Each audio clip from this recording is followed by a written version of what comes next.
মাতৃগর্ভে আল্লাহ তাআলা কজন ফেরেশতা নিযুক্ত রাখেন? মাতৃগর্ভে মানে মায়ের গর্ভে যখন সন্তান আসে তখন সেই সময়টায় আল্লাহ তাআলা কয়টি ফেরেশতা নিযুক্ত রাখেন বলুন। আগে বলুন তো আমি বলছি। আচ্ছা বলুন। আমার মনে হচ্ছে 4 জন। 4 জন বলুন। এনার উত্তর সম্ভব 4 জন। সেম এনার উত্তরের সঙ্গে নিলেন? হুম। আচ্ছা আপনি বলেন 4 জন না ভাববেন? না ভাবমুনি একবার মনে হচ্ছে পড়েছিলাম 4 জন। অপশন দেব? দিন।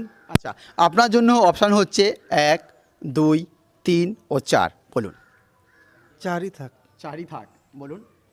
4ই থাক তাই তো? তো বন্ধুরা দেখতেই পাচ্ছেন যে আমার যে মানে পরের যে প্রশ্ন ছিল সেই প্রশ্নটা লাস্ট প্রশ্ন ছিল যেটা বলে ভিডিও শেষ করি। আমি হয়তো তাকিয়েছিলাম যে মানে মুরব্বির দিকে যে সঠিক উত্তর পাবো, কিন্তু উত্তর পেয়েছি একেবারে ভুল। হ্যাঁ 4 জন নয়, উত্তরটি হবে 1 জন।